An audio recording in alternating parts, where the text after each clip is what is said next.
ഒരു ജോലി അല്ലേ? ഒരു ജോലി എന്ന് പറയുന്നത് മിക്കവാറും എല്ലാവരുടെയും സ്വപ്നം തന്നെയാണ്, അല്ലെങ്കിൽ മുഴുവൻ ആളുകളുടെയും സ്വപ്നമാണെന്ന് പറയാം.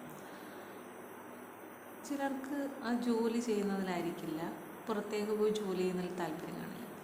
അതായത് അവർ മനസ്സിലാക്കിയിട്ടുള്ളത് കുട്ടിക്കാലത്ത് തൊട്ട്, അത് പെൺകുട്ടികളുടെ കാര്യമാണ് പ്രധാനമായിട്ടും പറയുന്നത്. അതായത് കുടുംബമായി ജീവിക്കാൻ തുടങ്ങും, ഭർത്താവിൻ്റെ കാര്യങ്ങൾ നോക്കുക, കുട്ടികളുടെ കാര്യം നോക്കുക, അച്ഛൻ്റെയും അമ്മയുടെയും കാര്യങ്ങൾ നോക്കുക, വീട്ടുകാര്യങ്ങൾ നോക്കുക, ചെറിയ കൃഷികളൊക്കെ വീട്ടിൽ ചെയ്യുക, വീടും പരിസരം വൃത്തിയായിട്ടിരിക്കുക. അങ്ങനെ ഒരു കുടുംബത്തിന് ഉത്തമയായ ഒരു കുടുംബിനിയായി മാത്രം ജീവിക്കണം. അതായത് ഭർത്താവിൻ്റെ തണലിൽ പണ്ട് കാലത്ത് ആളുകൾ പോകുന്ന ശ്രദ്ധിച്ചിട്ടില്ല. ഇപ്പോഴത്തത് നമുക്ക് അത്ര പരിചയമില്ല, കാരണം എല്ലാവരും ഓരോ വാഹനങ്ങളിൽ പോകുന്നതുകൊണ്ട് നമുക്കറിയില്ല. പക്ഷേ ചിലരുണ്ട് ഇപ്പോഴും അങ്ങനെ നടന്നു പോകുന്നവർ. അതായത് എപ്പോഴും ഭർത്താവ് ഇത്തിരി മുന്നിലാണ് നടക്കുന്നത്, ഭർത്താവ് മുന്നിൽ നടക്കുന്നു, ഭാര്യ തൊട്ട് പുറകിച്ച് അകലം പാലിച്ച് നടക്കും. പക്ഷെ ഇവർ തമ്മിൽ സംസാരിക്കുന്നുണ്ടായിരിക്കും ഇടയ്ക്കൊക്കെ, അവർക്ക് തമ്മിൽ കേൾക്കാം. പക്ഷേ ആ ഒരു നടപ്പ് അല്ലേ, അതൊരു ഭംഗിയുള്ള കാഴ്ച തന്നെയാണ്, എനിക്കൊരുപാട് ഇഷ്ടമാണ്. അങ്ങനെ പോകും. അതിലൊരു ആൺപെൺ വ്യത്യാസം എന്നുള്ളതല്ല, അതിനെന്തോ ഒരു പ്രത്യേകതയുണ്ട്. അപ്പം അങ്ങനെ ജീവിക്കാൻ ഇഷ്ടപ്പെടുന്ന ഒരു വിഭാഗം പെൺകുട്ടികളുണ്ട്. അത് കുറച്ച് ഇപ്പോൾ അത് കുറഞ്ഞു വരുമല്ലോ, തീർച്ചയായിട്ടും. അപ്പം ഭർത്താവ് സൈഡ് സീറ്റിലിരിക്കുന്നു, ഭാര്യ ഡ്രൈവ് ചെയ്യുന്നു, ആ ഒരു രീതിയിലേക്ക് മാറിയിട്ടുണ്ട്. അപ്പം ഞാൻ പറഞ്ഞു വരുന്നത്, അങ്ങനെ ജീവിക്കാനും ഇഷ്ടപ്പെടുന്നവരുണ്ട് എന്നുള്ളതാണ്. അപ്പോൾ ചിലപ്പോൾ തോന്നാറുണ്ട് സാമ്പത്തികമായിട്ടുള്ള ബുദ്ധിമുട്ടുകൾ, എനിക്കും എന്തെങ്കിലും ചെയ്താൽ കൊള്ളാം എന്ന് ചിന്തിക്കും. അപ്പോൾ നേരെ ഉയർന്നു വരുന്ന വലിയൊരു ക്വസ്റ്റ്യൻ മാർക്കാണ്, എന്ത് ചെയ്യും എന്നുള്ളതാണ്. അപ്പോൾ നമ്മളിങ്ങനെ ആലോചിക്കാൻ തുടങ്ങി, എന്ത് ചെയ്യും.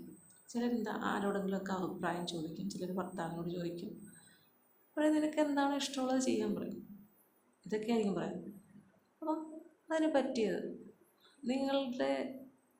നിങ്ങളുടെ ഉള്ളിലൊരു കഴിവുണ്ട്, ഒന്നല്ലെങ്കിൽ ഒന്നിൽ കൂടുതൽ കഴിവുകൾ എന്തായാലും ഉണ്ട്. കഴിവില്ലാത്ത ആരുമില്ല, അത് ഞാൻ അംഗീകരിച്ച് തരികയില്ല. കഴിവില്ലെന്ന് ആരെങ്കിലും പറഞ്ഞാൽ ഉണ്ട്.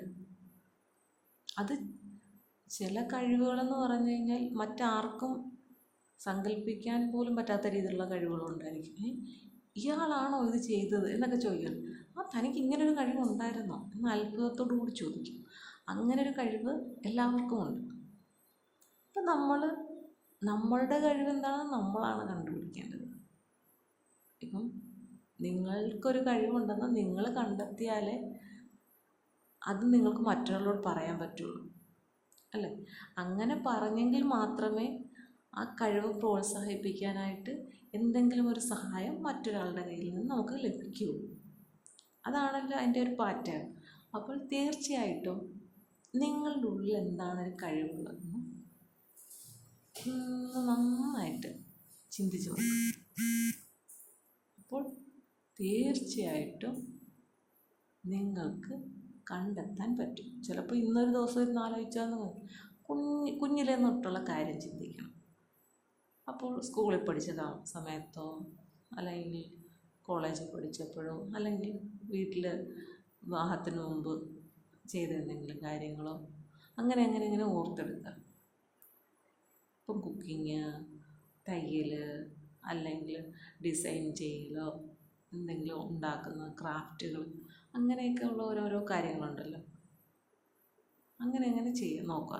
ചിലപ്പോൾ നമുക്ക് അടുത്ത ഏതെങ്കിലും വീടുകളിൽ ചെന്ന് പാക്കിങ് അങ്ങനെയൊക്കെ കൂട്ടായ്മയായിട്ട് കുറച്ച് പേര് ചേർന്നിട്ട്, ഇപ്പം അയൽക്കൂട്ടം കാര്യങ്ങൾ, അപ്പോൾ എല്ലാവരും കൂടി ചേർന്നിട്ട് അങ്ങനെയൊക്കെയുള്ള എന്തെങ്കിലും എല്ലാവരും കൂടെ ഒന്നിച്ചിരുന്ന് ചെയ്യാൻ പറ്റുക, അങ്ങനെയുള്ള ജോലികൾ, അങ്ങനെയൊക്കെ ഒന്ന് ശ്രമിച്ച് നോക്കുക. പിന്നെ വിദ്യാഭ്യാസം കൂടുതലുള്ള ആൾക്കാരാണെങ്കിൽ ആ രീതിയിലും ചിന്തിക്കാം. ഇപ്പം നിങ്ങൾക്ക് ഒരു ക്ലാസ് എടുക്കാനോ, അല്ലെങ്കിൽ നിങ്ങൾക്ക് എന്തെങ്കിലും ഒരു കഴിവ് പറഞ്ഞു കൊടുക്കാനോ താല്പര്യമുണ്ടെങ്കിൽ ഇതുപോലെ ഒരു ചാനൽ തുടങ്ങിയിട്ട് അത് നിങ്ങൾ സമൂഹത്തിലേക്ക് എത്തിക്കുക. എന്തിനും ഒരു മനസ്സ് വേണം, ആദ്യം ഒരു ധൈര്യക്കുറവ്, ഒരു മടിയൊക്കെ കാണും. അത് ആദ്യത്തെ പ്രശ്നമുള്ളൂ. പതുക്കെ അതും മാറും. അപ്പോൾ നിങ്ങൾക്കൊരു അങ്ങനെ ഒരു ജോലി ചെയ്യാൻ തുടങ്ങുമ്പോൾ അതിൻ്റെ ഇൻപുട്ട് നിങ്ങൾ കൊടുക്കുക. ഔട്ട്പുട്ട് എന്തോ ആയിക്കോട്ടെ, നിങ്ങൾ കൊടുക്കുന്നത് എന്തോ തിരിച്ച് കിട്ടുന്നതിനെക്കുറിച്ച് ചിന്തിക്കേണ്ട. ആദ്യം നിങ്ങൾക്ക് എന്ത് കിട്ടും എന്നതിനെക്കുറിച്ച് ചിന്തിക്കേണ്ട. നിങ്ങൾ ചെയ്യാനുള്ളത് ചെയ്തു തുടങ്ങും. നിങ്ങളുടെ മനസ്സ് കോൺഫിഡൻസായി വന്ന് എല്ലാം പോസിറ്റീവായി മാറും. ചിലപ്പോൾ ചെറിയ പരാജയങ്ങളൊക്കെ ആദ്യം ഉണ്ടാകാം, ഇടയ്ക്കുണ്ടാവാം. പക്ഷെ അതൊക്കെ തരണം ചെയ്യും. നിങ്ങൾ ആത്മവിശ്വാസത്തോടെ ചെയ്യാൻ തുടങ്ങുമ്പോൾ നിങ്ങളുടെ മനസ്സിന് ആ ധൈര്യം തരാനുള്ള കരുത്തും ഉണ്ടാവും. നിങ്ങളുടെ മനസ്സ് എപ്പോഴും നിങ്ങൾക്കൊപ്പം ഉണ്ടാവും. അതിനൊരു മാറ്റവുമില്ല.